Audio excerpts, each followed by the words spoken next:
people are saying, what kind of elite do we actually have? They're not solving the main problems of our society. And one of the main arguments they present is that, well, you might not be happy with us, but do you think the populists are better? Do you think they will solve the problem? They're trying to tell us that with the populists, everything is going to get much, much worse. And I think that's an argument we really need to refute. We really need to reject, because it actually supports one of the worst political messages of our elites of the last years, which is the message that there is no alternative. And we know that once we accept there's no alternative, that would be the end of democracy as we know it. And it's actually very heartening and a normal reaction that people are saying we're not accepting that anymore. I also think it's wrong.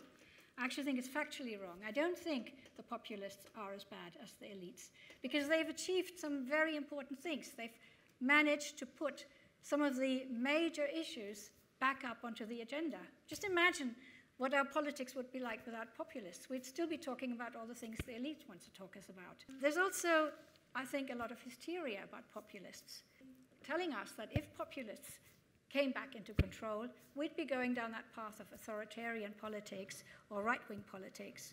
And in fact, as it's been said here earlier today as well, I've never seen such authoritarian policy as from our elites at the moment. So they're pushing cancel culture, hate speech laws.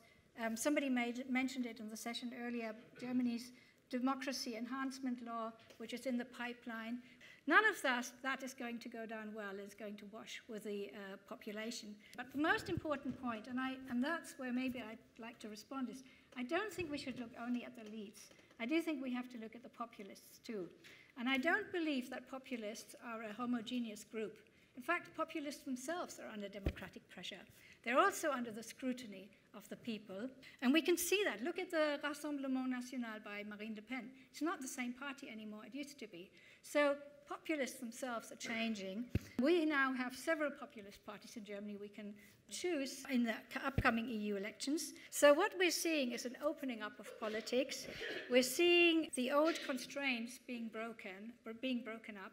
And I'm not sure if we really, I think you're right about the institutions. The institutions are very much dominated by the kind of new elite. But I do think this pressure, which is coming from below, has put everybody, all political parties in Europe, under a lot of pressure to change. And I think, I'm very kind of hopeful that once this movement continues, and it will continue, and it will not end, that things are going to, Europe is changing very, very fast. The old parties are changing very, very fast. And I think we're just living through interesting times. Nothing we've taken for granted can be taken for granted anymore.